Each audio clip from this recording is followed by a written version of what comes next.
but there were so many albums and the fire got out of control and they had to shut, it was like they evacuated the stadium. Hey, everybody, we are talking about 1960s guitar sound and how impactful that was on music today. With David Crosby's recent passing, we kind of got started thinking about this. And my friend James Noah here, he's a big fan of the Byrds and David Crosby's music. So we're going to have a little dialogue here. And you're actually going to see my reaction to this music because I barely know any of this stuff. So we're going to play 3 songs, talk about them, and you'll kind of hear or see my reaction as a guitar player in real time to some of these songs. So, James, why don't you go ahead and say who you are and why this topic caught your interest? Yeah, so I have teletransported from Jupiter, and I'm here today to talk about rock and roll.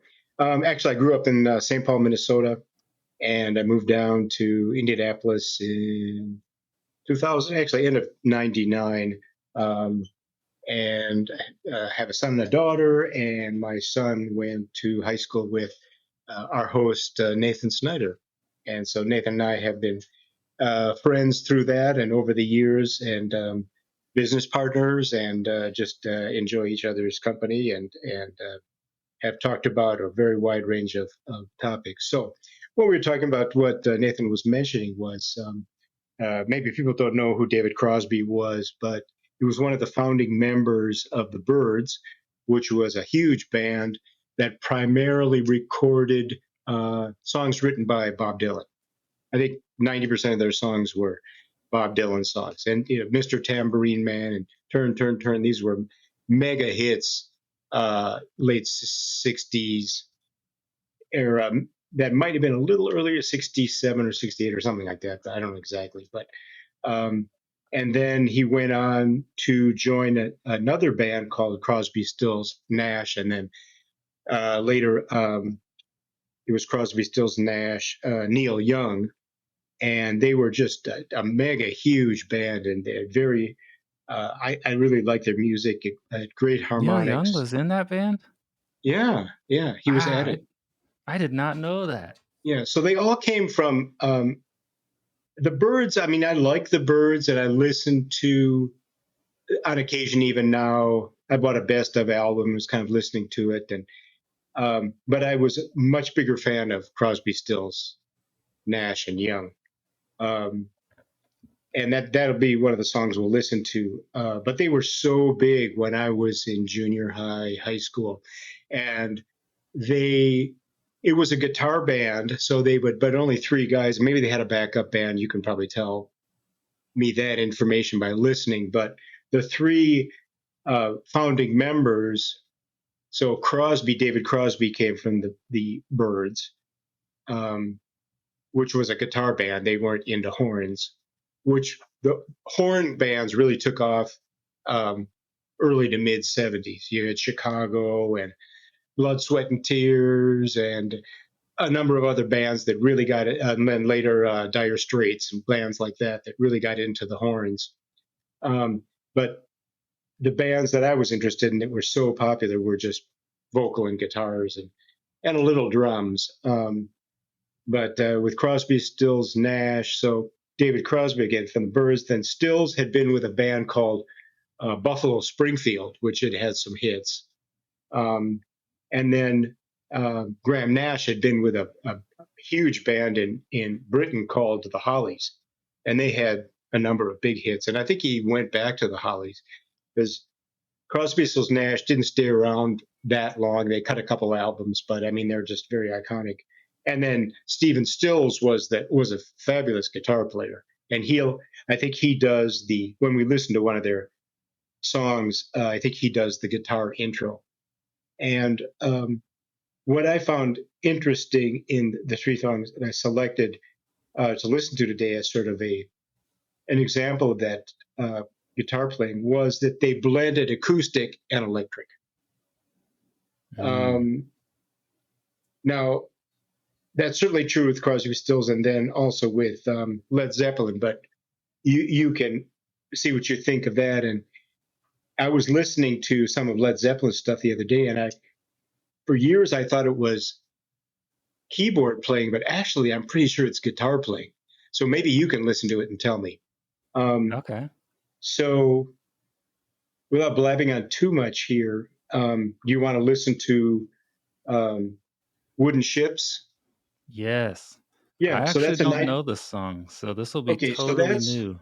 that was on the debut album of Crosby, Stills, Nash, released in 1969, written in 1968 in Fort Lauderdale, Florida, on David Crosby's boat.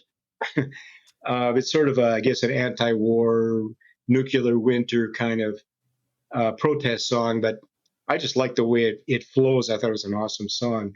It was also performed at Woodstock. So when you start up, you'll hear that. Gosh, I don't know. It just seems to be a very iconic start, and then with an acoustic guitar, and then it just you get what. Have you ever heard of? And maybe I'm way off on this, but I'm trying to think of what was his name? Huge recording guy, not a musician, but Phil Spector. He would call it the wall of sound.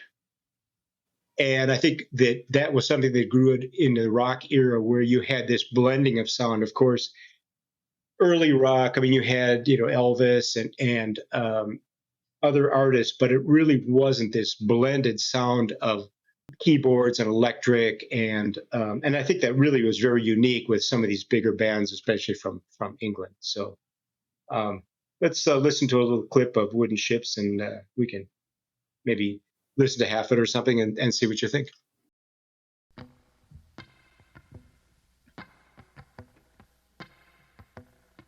That's definitely acoustic, right? Actually, I think it's electric.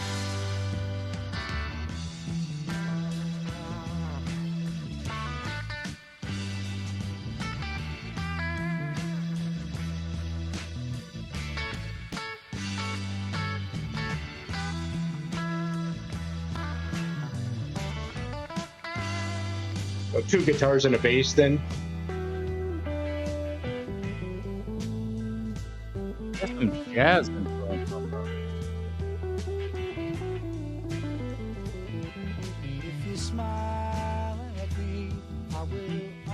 So that's Stephen Stills singing.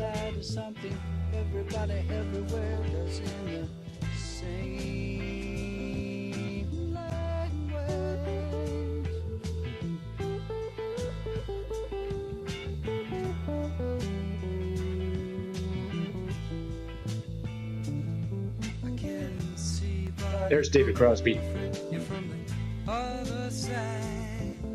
Very soft voice.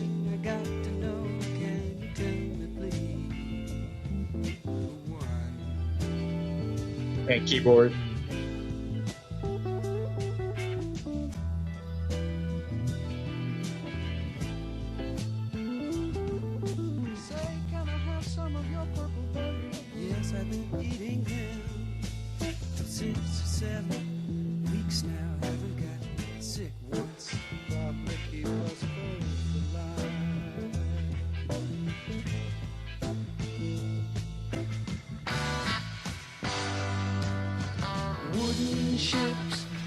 So definitely a 70s era guitar. Oh yeah, it's before they had heavy Marshall distortion, so they just cranked those amps.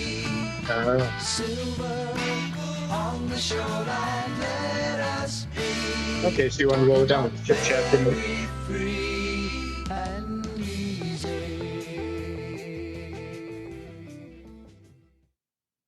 Yeah, so I guess it wasn't acoustic. That start was electric. You think? I just thought that was a Yeah, very unique opening riff that I've never heard anywhere else. And then all of a yeah. sudden, boom! You get that big explosion of sound, and it's blended so well. And I think they were known for being obviously great harmony, right? The three Mhm. voices, um, definitely Oh, that was David through. Crosby and then Graham Nash. Yeah. Okay, because I couldn't tell if the third voice was like one of their voices just further back in the mix, like an echo, or if it was Hmm. actually another person. Yeah, I don't know. I don't know if Graham Nash was singing on that one. Maybe just doing background vocals. I Mhm. don't think he was soloing. I noticed they put those voices in different ears, even like the way they mixed Oh. it. They're trying to Hmm. make you feel like you're sitting in the middle of the room, and one Ah. singer's here on your left and Yeah. one's on your Yeah. right. So they're almost singing at you if you put your headphones on. Oh, That's interesting. something I don't know that I've heard that with lead vocals in a modern song. That Only was in super big yeah. back in the 70s. Then the Oh. whole idea of stereo and then having multiple speakers, that was a big thing. And then you would hear it from different parts of the room and it was, oh, cool. So I think Yeah. they deliberately did that to give that sort of that surround sound or whatever it was called. Do you have any idea when stereo sound became a thing? Like, when they Well, came let's out of see, mono and they went into, because maybe it was a new toy. like 60, probably 66, 67, maybe right Mhm. around that way. Because I think even the early Beatles albums were mono. So this is, like, new technology that they're Yeah, playing with. definitely. Yeah, That's yeah. cool. Because that came out in 69. That was recorded in 69. So, um, yeah, I still listen to that song all the time today. And I think it kind of, from my humble opinion, just feel that those are kind of timeless songs.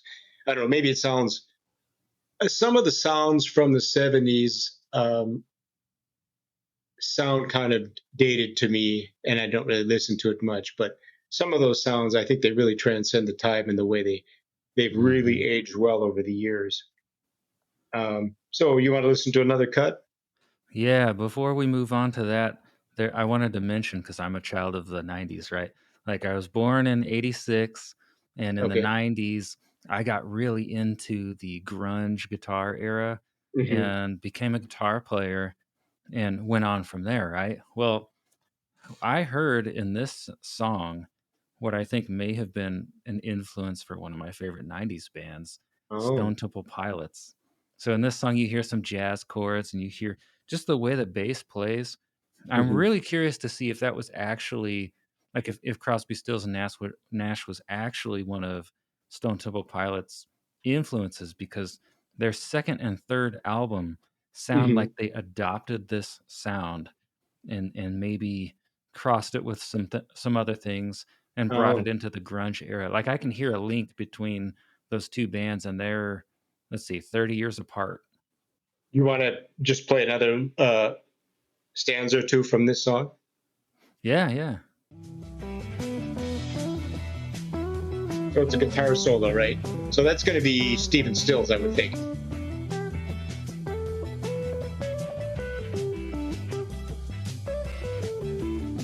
Or they going up and down the scales, right?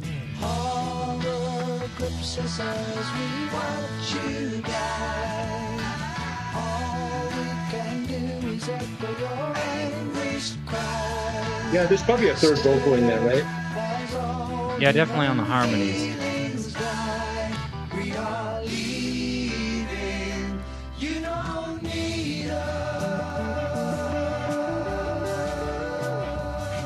Two guitar solos.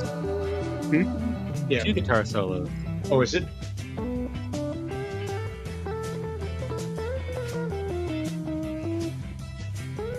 Kind of, what do they call that? Minor chord?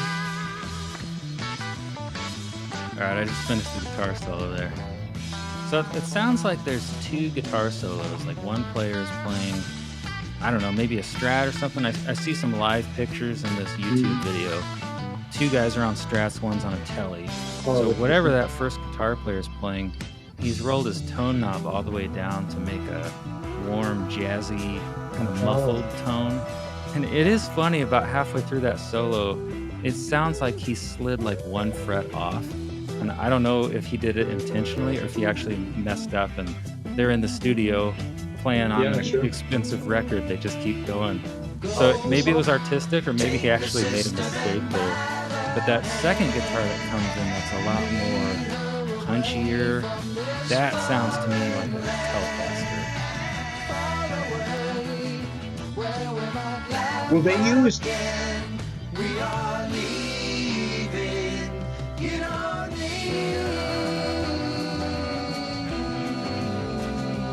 lots of harmonics there.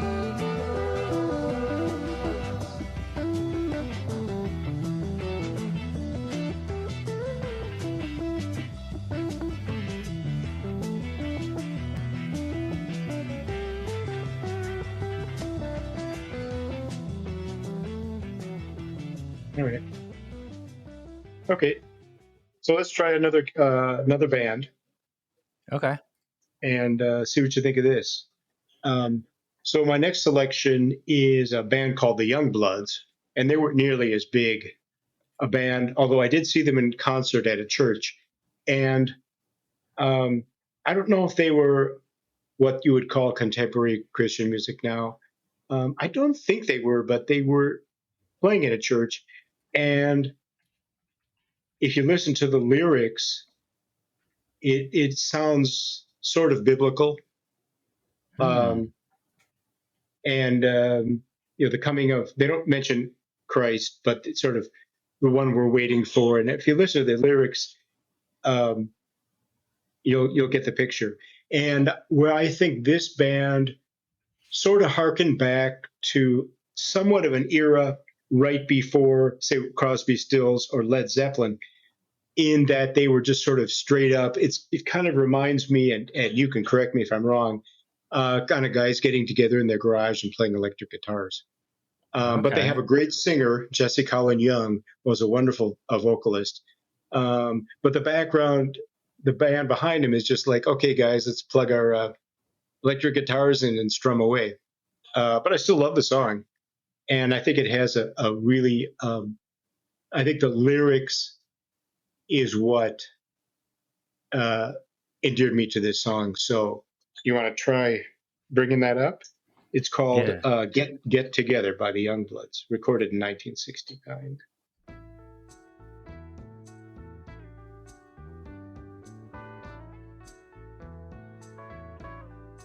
Doesn't sound like a lot of distortion to me.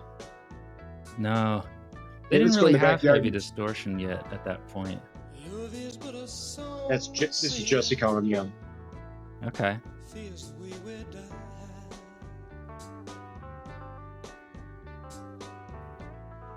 Just a little bit of picking, just some easy strumming,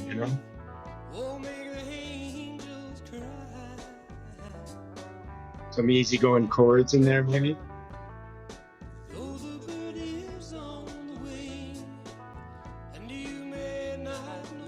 It's not in your face like Stephen Stills or Led Zeppelin or somebody. It almost It's sounds got a like nice, Elvis type of thing. it's peace, love, definitely a 60s song. But I think it has some pretty profound lyrics if you listen to them. Yeah, I can hear the biblical influence you were describing. To love one another.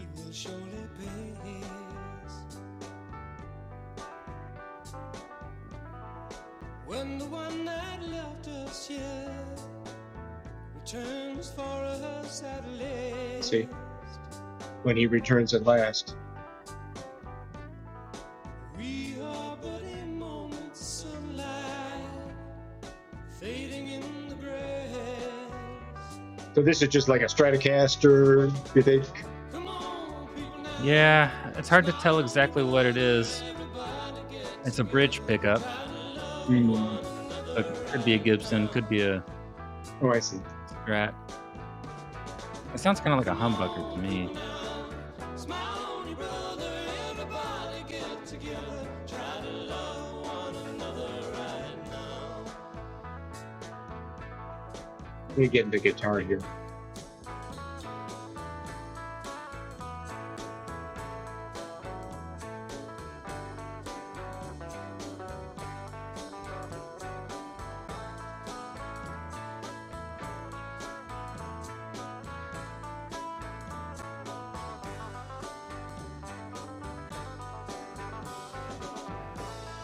Van Halen, it's not, but I like the song. Yeah.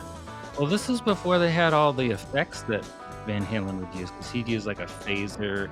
He used things to make his guitar sound heavier, and they were like just discovering how to do that in the 60s. I like this next lyrics. Almost very Zen-like in the next stanza.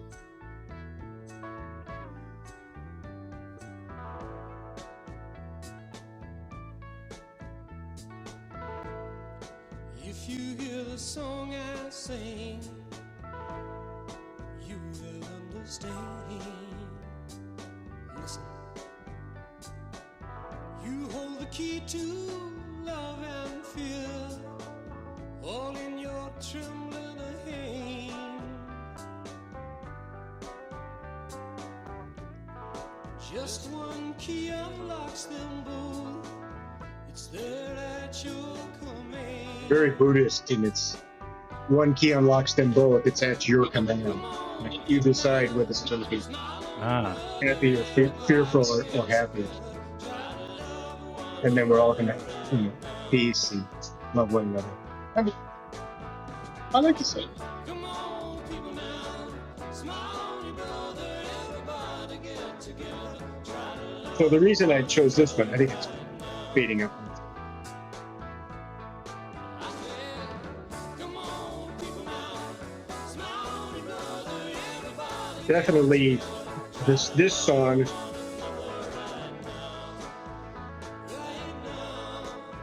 All right, that's what I think.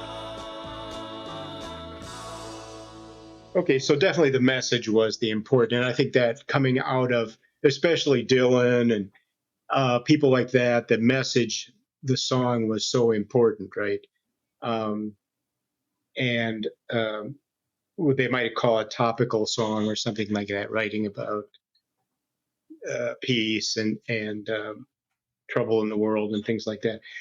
But the reason I chose it is because, as I mentioned earlier, is that it's just real simple guitar. It wasn't as sophisticated, just kind of guys getting together. Hey, let's go in the backyard and strum some guitars. Campfire And then music. yeah, it was. But it was a popular song, and they did very well. I don't know what they were on the Billboard chart, but they were definitely up there. And so, anyways, I thought that was. But I think that less of that sound as you got toward the end of the '60s, you were hearing less of that kind of band. And as the British called the British invasion, then you had the Beatles, and the Beatles actually had some pretty good guitar music too. A couple of songs I really like, but definitely those bands that had a bigger electric and powerful. Certainly, Led Zeppelin. We'll hear a cut from them, but like Iron Butterfly. I don't know if you ever heard of Iron. Inagata Davida, and yeah, they were huge. Jethro Tull. They were, when I was in high school. I mean, everybody listened to Jethro Tull. Everybody went to the concert. We're going to hear Aqualung from Jethro Tull, and Allman Brothers, and they definitely had good guitar playing. So I guess they're more, I don't know, it's just Southern rock or whatever that genre was. And then the Eagles were starting to come out at that time too. I think that maybe the Eagles were in this category by themselves because they're definitely, the lyrics were very important for them. And I don't think there's an Eagles song that you couldn't clearly hear everything they sing, right? As opposed to some of the other bands, right? That you don't know what they're talking about, but you love the sound, right? So, anyways, I threw that in there with the Youngbloods as kind of now changing into, as maybe you would say, more of a distorted sound or multiple guitars in as I mentioned, kind of that wall of sound. So, my last selection here is Ramble by Led Zeppelin. And this was also released in 1969, written by Jimmy Page and Robert Plant, who are still at it, right? Yeah. They're still, who was it? Robert Plant's making albums with, I can't think of her name, the folk singer. or the bluegrass singer. He's made a couple albums with her. So yeah, I mean, I think they're still touring. It's like the Stones, right? They're still, and of course, it's not for Stones fans or uh, Deadheads, Grateful Dead. I mean, they were obviously big. Maybe a touch later than what the songs we're looking at now. Jerry Garcia and whatnot. I just wasn't as big a fan of those bands, so I didn't select their music, and I just don't listen into them as well. So, anyways, you want to listen to Ramble, and it's sort of called the Gerald Tolkien song because he talks about the Gollum and Mordor Lord of the and things Rings. like that. Yeah, Lord of the Rings, right? There's some reference to that in the song, but I just think it's an awesome song, and get your thoughts on it. Okay. So I this mean, is I think Ramble it's On, right? Ramble on. Tell Cool. me when you're ready. So I think before we start here, I think it starts again. You can correct me, but I think it starts with an acoustic guitar, and then picks it again. Then it mixes in with the electric, and then about halfway through, there's one of the truly iconic, and I guess it's a guitar riff. I thought it was keyboards, but as we listen, it's about a minute in the song, and I think it's really one of the most iconic guitar riffs in the history of rock and roll. And see what you think. I've never heard that sound duplicated before. So you want to boot it up when you're ready? Yeah.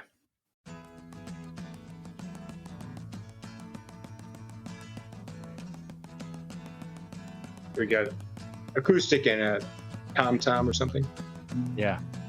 Yeah, this one is acoustic. Yeah. I do know this song. Leaves are falling all around. Robert Plant. Time I was on my way. So it's still acoustic, right? Thanks to you, I'm Yeah. much obliged. Such a pleasant stay. But now it's time for me to go. The autumn moonlight's my way. But now I smell the rain, and with it came.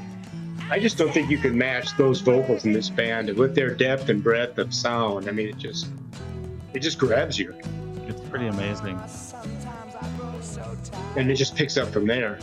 But I know about one thing I got to do. I ramble on. Now we're electric. Sing my song. I'm going round the world. And you can Energetic. hear the distortion tones have progressed in technology by this point.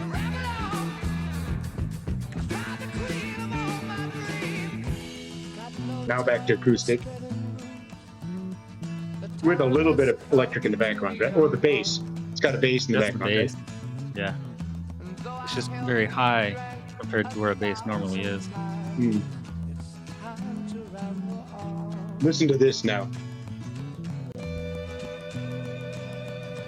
So I always thought that was a keyboard, but that's a Yeah, it's guitar. two guitars. Yeah. I've never heard a sound like that before. I do something similar with a volume pedal and put a lot of distortion on it. But you can hear You the, don't and then the pick bass it, in the you just background, hammer. and then the bass in the background. I don't know. I just think that's so iconic. That just blows me away.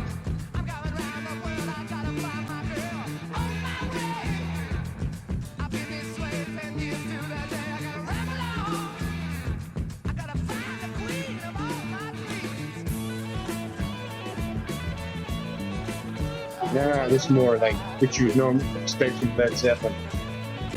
Very heavy, right? Jimmy Page, Mm-hmm. but back to acoustic.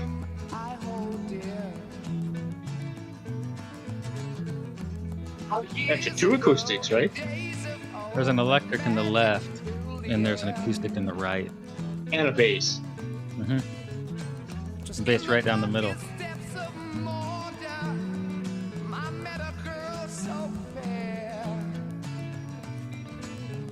But got him at the evil wall, crept up and slipped away with her. It really is about Lord of the Rings. Yeah, it is. And ain't nothing happened to you. I guess I'll keep on rambling. I'm gonna see myself. I gotta find my baby. I'm gonna ramble on, sing my song, gonna work my way around the world, ramble on, baby. Do, my baby, ramble on, baby. Do. I can't stop this feeling in my heart every time. There's a lot of energy in the music. They really do. You know, Here's it's in your West like face. standing around. Oh, really?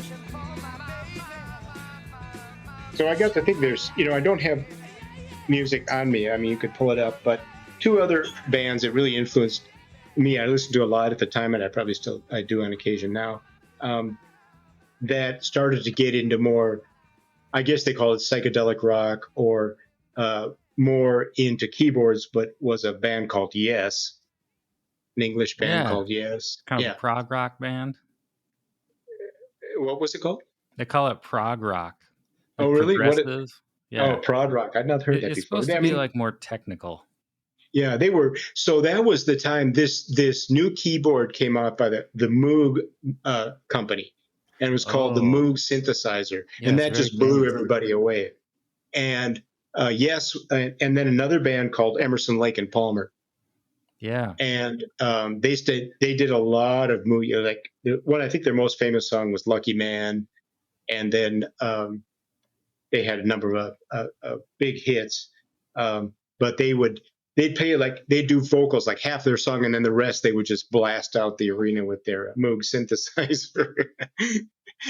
And it was just such a unique sound. Now that sounds a little dated to me in some of the stuff. I still like listening to it.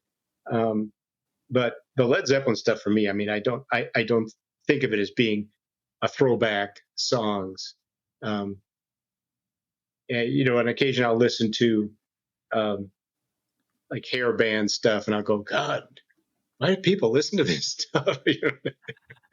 That was an interesting era because they started to add like almost opera like singing to rock.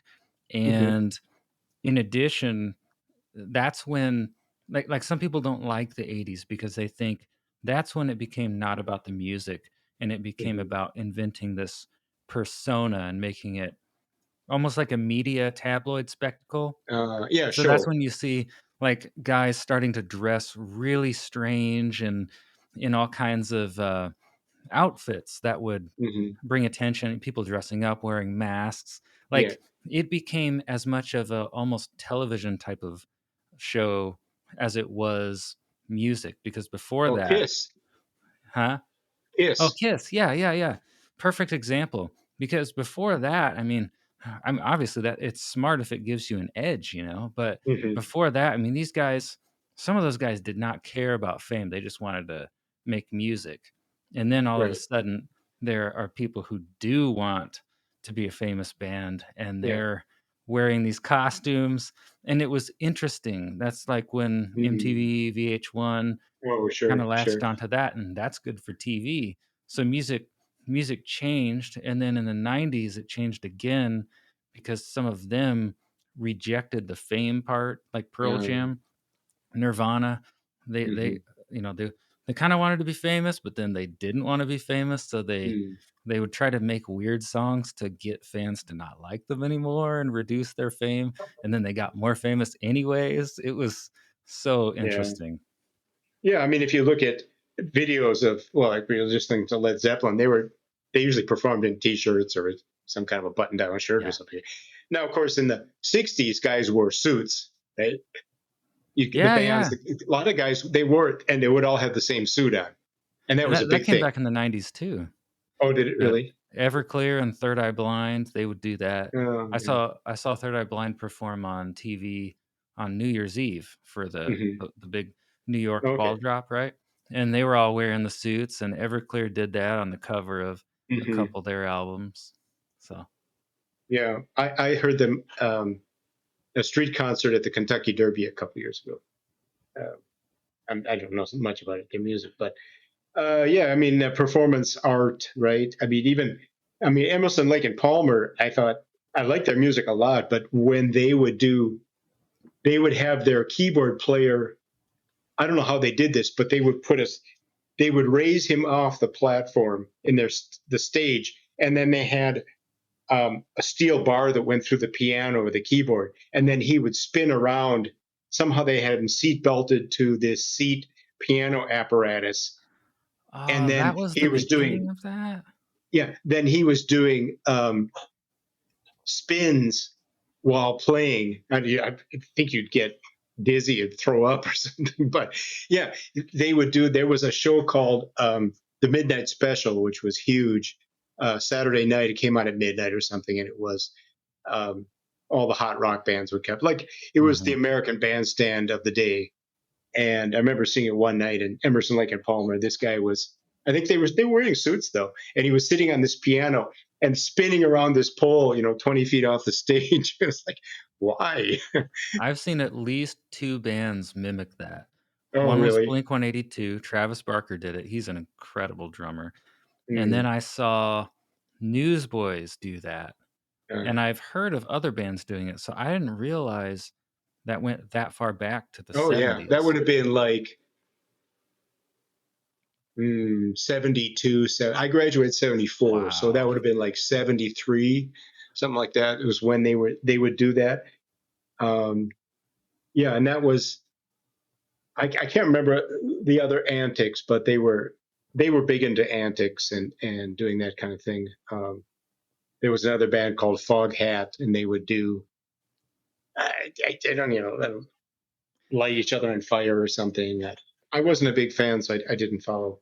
So I think with that last, with Ramble, you saw it at more of a blending, and I think that started to take off in the '70s. That early '70s sound, it was it kind of got away from the protest rock of the '60s and the single guitar, or maybe two guitars, because the message was so important. Now that in your face rock and roll blasting, that's what people wanted, right? The Mhm. escapism maybe, and then of course then we had the dark ages of disco, which would have been like '76. Um, I mean, that just took over. I missed basically the whole disco era. Um, Even though, the Rolling Stones recorded a disco album, for God's Did they sakes. really? I Yeah. had no idea. Oh, yeah. All I Yeah. knew If of you weren't disco doing was the Bee disco, you weren't Gees. doing, oh, yeah, yeah, Bee Gees, but Donna Summer. I mean, if you weren't doing disco, you weren't making music. Huh.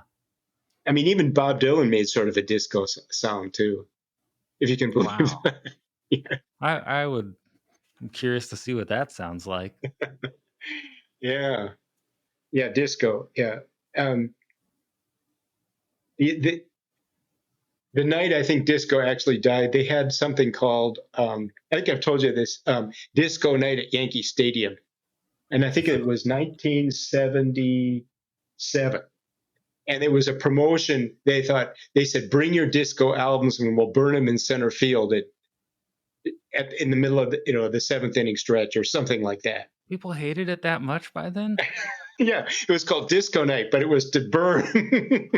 It was to burn the albums, Wow. and so but there were so many albums and the fire got out of control and they had to it was like they evacuated the stadium.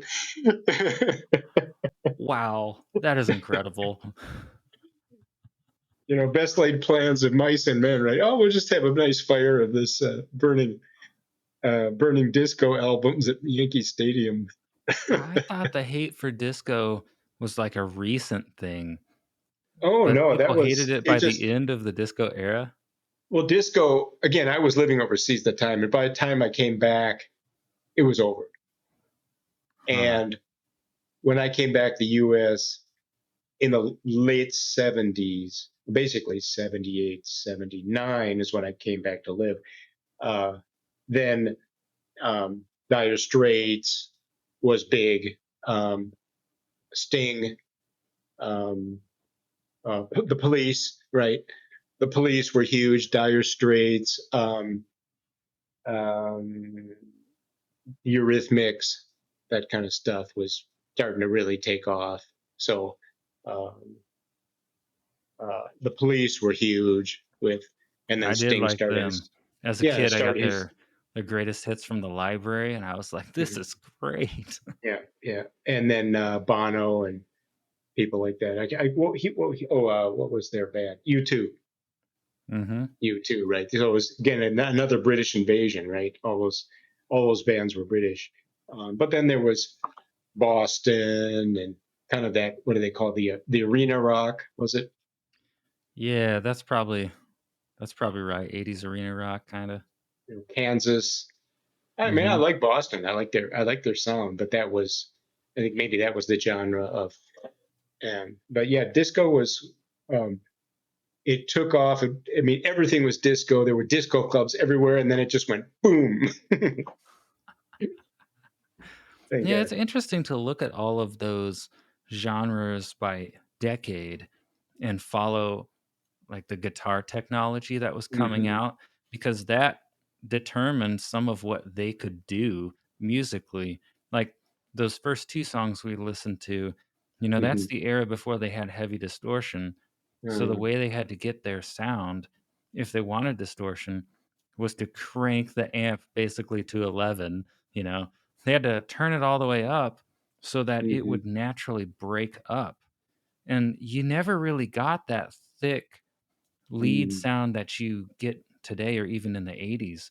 You got this kind of broken speaker crunchy sound.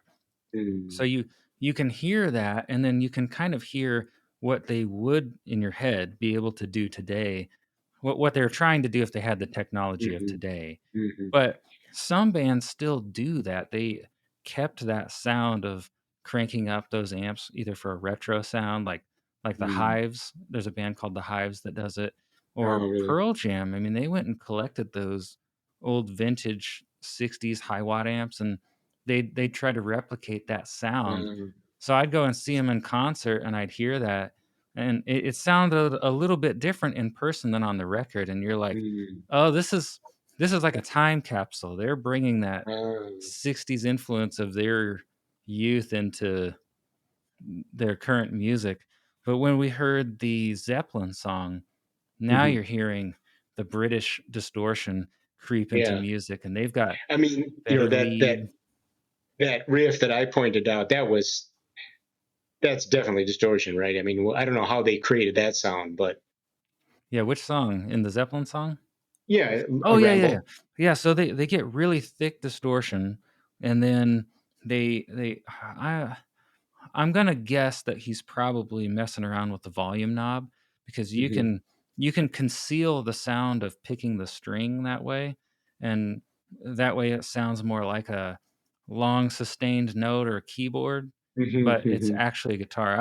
I do that sometimes with a volume pedal. So you roll the volume down when you pick and then roll it back up. I don't really hear that so much, but you don't hear a real pronounced picking sound. And so he's No, no, you probably don't. It's like only a couple of notes and just blends those together, right? it's like half feedback. He's probably standing right in front of the amp and he's just like sliding his Mm. fingers to the right note rather than picking, Yeah. or maybe using his fingers, but some technique to make it sound like half feedback and half a note. And it's this like beautiful sustaining tone that doesn't sound quite like a guitar normally behaves. Hmm. So, Right. Yeah. For years I thought it was an organ, and then I bet that's a guitar actually. Um, yeah. uh, yeah. Right before we went on the air, here I was looking up some of this stuff, and um, the um, the Byrds, they played. Now their two biggest hits were uh, both songs by. Well, actually, no. Mr. Tambourine Man, I think, was their number one, which was a song written by Bob Dylan. And on that, they played a 12-string Rickenbacker. if you know what that is. I thought I heard that on the second song. No, it was we didn't play it. Oh, okay. It's a song by the Byrds called "Mr. Tambourine Man." Uh, Okay. it just Because has a very iconic. there was Hmm. a tone that I thought might be a 12 string in the second song because you can Oh, subtly hear an octave higher. oh, And on so the I was like, Youngbloods. Yeah, he's either got a maybe. pedal on or he's got a 12 string electric. Yeah. Yeah, it could be. Um, and then their other song was their big hit was "Turn, Turn, Turn," which was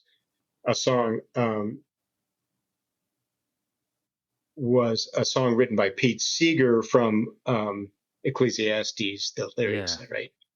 Uh, but arranged by Pete Seeger, and then the Byrds recorded it. Um, I remember so that song too. yeah, yeah. But I think that was an era before any distortion, or I mean, it would have just been. Yeah. And I think that was they were known as a guitar band, but they wasn't like I think they cranked it up for effect. They Hmm. were all about the lyrics and the message. Yeah, but then you had other bands that I think were pioneers of that more distorted sound, but maybe you know more, like the Doors. I thought they really expanded. Some of their keyboards sound a little dated to me, but the guitar work sounds um, pretty innovative, and they would bring in all sorts of other sounds into it. I guess uh, if you've ever listened to any of the Doors stuff. Yeah, I know them a little bit from their radio hits. I tried to look up when distortion was invented, and the fuzz Mm, pedal came out in 1960. And Hendrix used it, but fuzz and like that thick distortion, those are kind of two different mhm, things. Because a fuzz is a more, I don't know how to explain it, a boutique sound. Like mm, it's not what you would usually play as your distortion for a whole song. You use it for an mm, effect or a solo, and it didn't work its way into um, everybody's gear lineup as a guitar player. Um, so you had the technology in 1960, but not everybody was using it. And then yeah. in the 80s, Marshall comes out with this amp. I think it was the JCM 800. George used to have one in college and he sold it. He regrets that decision. But um, Would that be worth? Is that more valuable today? nah, they're really not that expensive. They just sound Mm. amazing. Oh, really? So it was an incredible amp. Did he get Um, that at six strings down? I don't remember where he got it. I think he got it down in Plainfield, didn't he? Either there or eBay, one or the other. They had like this thick tube distortion that was amazing. And then Mm, in the 90s, Mesa, I have a Mesa amp. They figured out how to do something called rectifier tracking, and they may have not been the first, but basically mm, I'm not an engineer or anything, so my with my limited knowledge, I'll try to explain what it does. I think it sends the distorted signal back through the mm, preamp again and basically loops the distortion to add more on mm, until it comes out the speakers, and then you've got this like thick sandwich of amazing distortion. That mm, changed music again. So you listen to a 60s song, 70s, 80s, and 90s, and you can hear this interesting progression of what kind of uh, amps were available, and that changed the sound of the whole band. Because I mean, most of these bands, guitar was one of the dominant, like signature tones of that mhm, band. mm. Yeah, I mean, I guess things have progressed, and it's although I mean, it seems like a lot of people your generation or younger are into um, some of the older sounds, whether it be Allman Brothers or the first time I remember, and I think it was George was maybe in high school or whatever. I played him the Allman Brothers. He said, "How come these guys are so good?" And it's just he hadn't heard that kind of a sound before, that sort of very Hmm. acoustic sound, and yeah, I think it was kind of the golden age of some really good music that came out of that. Not all of it was great, but Well, that stuff I mean, Zeppelin was playing on that song we listened to. I mean, their guitar part is much more complicated than a lot of what I listen to that comes out now. And there interesting. was a lot of picking. I mean, if Hmm. you're picking individual strings of chords, I mean that is a lot of guitar players' nightmares. You know, Hmm. they're usually just like either playing lead or churning out some power chords. So Hmm. the '90s almost seems like it was, maybe aside from a few bands like Pearl Jam, was still not as intricate as Zeppelin, but Hmm. still fairly intricate. But some of the other bands, they were just doing much simpler stuff, and Hmm. it's almost like they cared more about the energy and the lyrics, maybe performance, than they did the musicality. Not Yeah. not that they weren't musical, but they put the emphasis on something besides the musicianship itself. Hmm. Some of them, and I still liked that stuff, but it had a different flavor to it. Whereas Hmm. Sure. now when I hear some of these other bands, I'm like, oh, I need to step up my playing because it's a step beyond what I was listening to, in terms of musicianship. Yeah. Although I think sometimes I'm certainly no rock historian. I just listen to what I like and I watch stuff occasionally about history and whatnot. But sometimes I think some of these things are just discovered by accident rather than necessarily, I mean, maybe some are technologically driven, but some of these iconic songs or um, the just happen by accident. And for example, do you know who Al Cooper is? Yeah. So Alice not Alice Cooper? Cooper. No, Oh, no, no, I two don't different then. people. Okay, so Alice Cooper was, the guy with the snakes and all that crap. Al Cooper, guitar player and keyboard, and he backed up many bands, including Bob Dylan, the Byrds, other people. And I saw an interview with him on, and when one of Dylan's most famous songs was like a Rolling Stone. So they brought in Al Cooper to the studio for the recording, and he was going to play. He was supposed to come in as a guitar player, but as there was another guitar player who was just head and shoulders above Al Cooper. So he said he kind of snuck into the sound booth, and then he said, "Okay, I'll play the organ." But he didn't know the music. So what he would do is when Bob Dylan, when they did the recording session, he would pause a moment till he could figure out what chord it is, and then he would back up with the organ. And a couple of stanzas into it, they stopped and they said, "What the hell is that?" And Bob Dylan said, "No, no, it's awesome. It's awesome." So if you listen to like a Rolling Stone, you'll hear they'll begin the new chord, and then there'll be a slight pause, and then the organ back up. There's a little gap in there, and that just happened purely by accident because he didn't know the music, but it made it this iconic song. Huh. Interesting. Yeah, Yeah, that's and kind of I a mean, fun thing to know. yeah, and I knew him from the film about Dylan called No Direction Home. But I was reading about the Byrds, and I saw that, and he was on the credits for a lot of their songs for their organ backup. So he was kind of a studio musician that played for a number of different bands. He may have done, who knows? He maybe played with Beach Boys or something. I don't know. But yeah. So, anyways, Oh, that's cool. yeah. Fun Someday we'll fact. have to look at maybe do another show on the earlier um, guitar work of like surfer music. Oh yeah, 50s Beach Because, Boys. well, they were, yeah, I mean, early 60s. They weren't 50s. They weren't Okay. 50s. I don't But know the 50s era very well. yeah, I mean, the 50s era was what they used to call doo-wop, right? It was the Yeah. vocals and, yeah, I guitar. I mean, I almost didn't care about music before distortion was invented.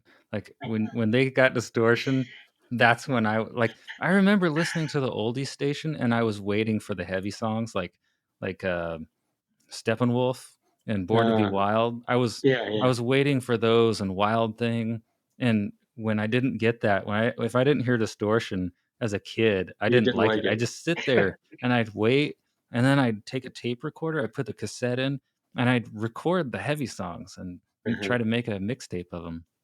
Wow. Well, sometimes there was a surfer band called the Astronauts, and their big hit was, I think it was Bonsai Pipeline, and it's all instrumental. They didn't sing at all on their albums, and if they did, they shouldn't have. And it was all surfer music, it was like, because the Beach Boys were vocals, and they were a great band. They're still around, right? Um, very broad, but the Astronauts, um, all they did was instrumental, or they were kind of like the Ventures, if you're familiar with the Ventures. Not really. I think I've heard If the you heard name. them, yeah. But the Astronauts, yeah, they played, but it's a very, you'd have to listen to it to figure out, because I don't know how to describe that type of definitely electric. They weren't messing around with any acoustic guitars, that's for sure. Lots of just kind of sliding the scales and whatnot, and so. But that was big. That was big. That would be interesting to hear, because when I was in high school, this retro rock genre kind of Mm-hmm. emerged. And I think at that point it was still more distortion. The Hives, I can't remember what some of the other bands in that, maybe Arcade Fire, but they had this retro sound. And then as that genre progressed, they dialed back the distortion, and I think some of what came out of that might be close to like an attempt to reproduce the 50s style, kind of in Interesting. the maybe around 2010.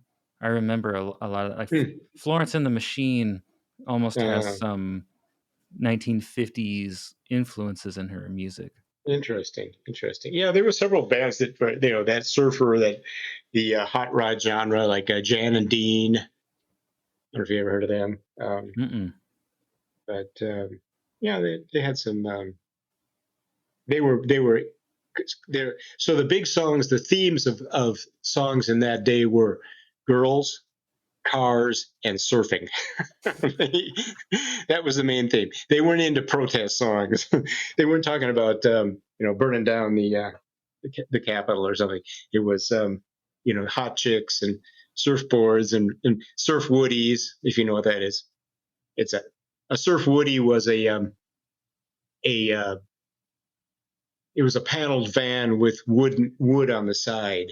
It's a Oh, car. I thought And it was going to be so some kind of euphemism. no. Yeah, a woodie was a sort of a what you might call an SUV of the day. Yeah. And it had I've wood seen them. paneling on the outside. It looks cool. It was called a surf woodie.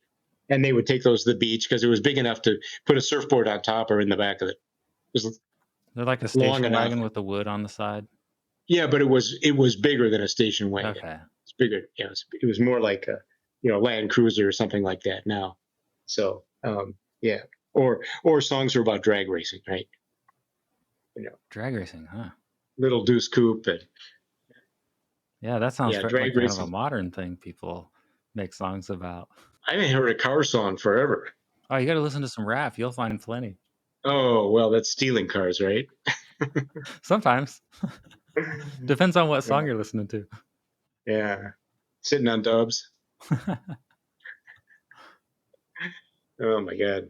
Yeah. Well, listen to some Astronauts and tell me what you think of their guitar. Okay. I'll have to check that out. Bonsai Pipeline, which is a famous surf beach. Oh, okay. I would not have guessed that. Yeah. Bonsai Pipeline. Yeah. The tube or a pipe is a wave where it curls over, and then they surf as the wave is curling over. They surf in that tunnel as the wave. So they're going laterally into the wave, right? As the wave is crashing over it, it breaks in a pattern, not all at the same time, or at least that they go to a beach where it does that. So if you get it right, you can surf through that tube created in the breaking wave. That's interesting you say that, because I've seen that in a lot of movies, commercials, cartoons. Yeah. So you see it, you just don't always know what it's called, but now we do, right? Yeah. Yeah. Tube, or pipeline or something like that. Bonsai Huh. pipeline. Well, that's fun. Surf City, USA. So yeah, a lot of surfing songs. Well, cool. Okay, man. Well, yeah, this was good. So, me being the musician and you being the Yeah. music fan, and then us Right. being primarily fans of different decades, it was kind of fun to put those two minds together of music fans and Yeah. discuss some of this stuff. Well, now you got me curious, and you can record it or not. But why don't you pull up that astronaut song, and I just want you to listen to see before we cut out here, if you have another minute.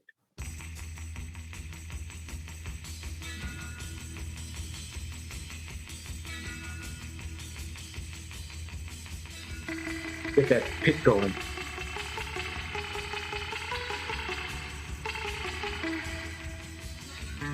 But I really like that reverb. Oh, is that what it is? Yeah, it's called a spring reverb.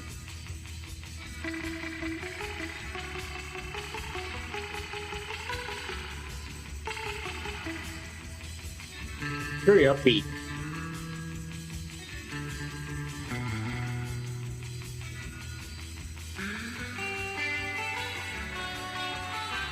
Very clean cut. We're not smoking dope and burning the American flag yet.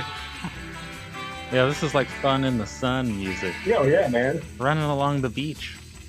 Yeah, Baja, California. It says here in the comments, somebody put the pop influences that inspired spaghetti western guitar sound.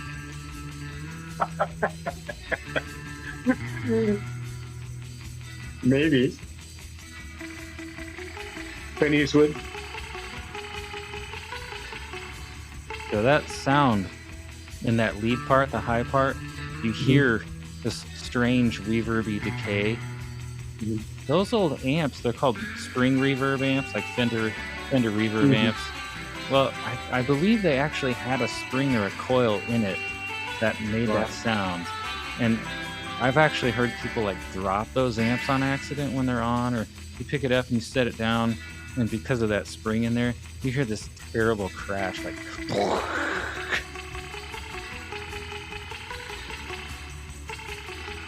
Yeah. Definitely a song. Pretty cool. Yeah, I think it's a cool sound.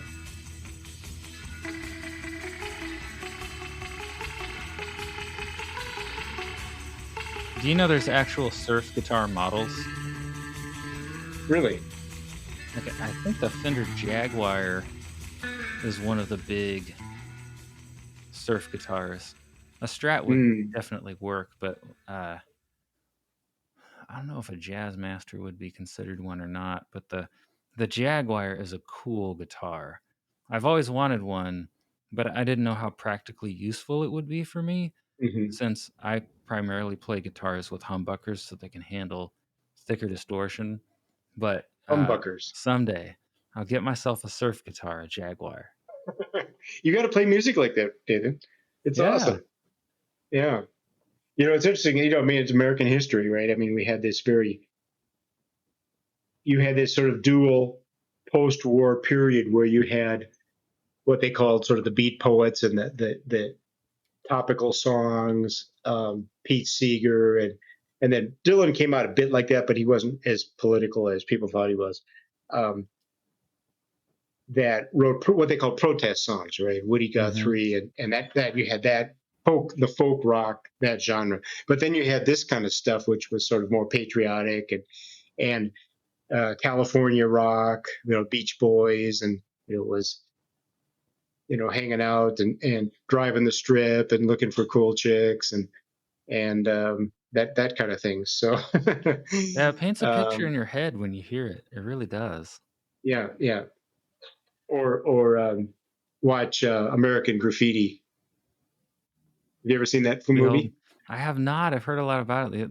You should watch it. That's his first film, right? Yeah, George Lucas, right? But it's got Richard Dreyfuss in it, and you got to watch that someday. Pre-Star Wars. Is it pre-Star Wars? Yeah. Oh, definitely. It was. It came out when I was in high school. For Christ's sakes. Yeah, it had Harrison Ford in it too. I did He was not he know was a that. drag racer. Really? I can't see Yeah, it. I can't he picture played that. a real heel, a real jerk. Yeah, I'm gonna have to Yeah. watch that now. Oh yeah, he definitely got it. And there's a lot of most of the music in there is 50s stuff, but it's got some Beach Boys, but a lot of really good music in there. Okay. The Big Bopper. Right? Got to do my movie history and take a Oh watch yeah, on that. yeah. That was George Lucas's first film. Yeah. And then what? Star Wars came out in 76, 77. 71, I think. I think the No, first no, one no, was no. 77. 77. I was way off. Yeah, 77. Yeah, yeah. Everybody listening, thank you for joining us. Yeah, if you hit subscribe, maybe we'll make another one sometime. That's right. If you don't subscribe, I'll come to your house and put a hex on you. Yeah. This guy's a ninja. Beware. All right. Thanks, everybody.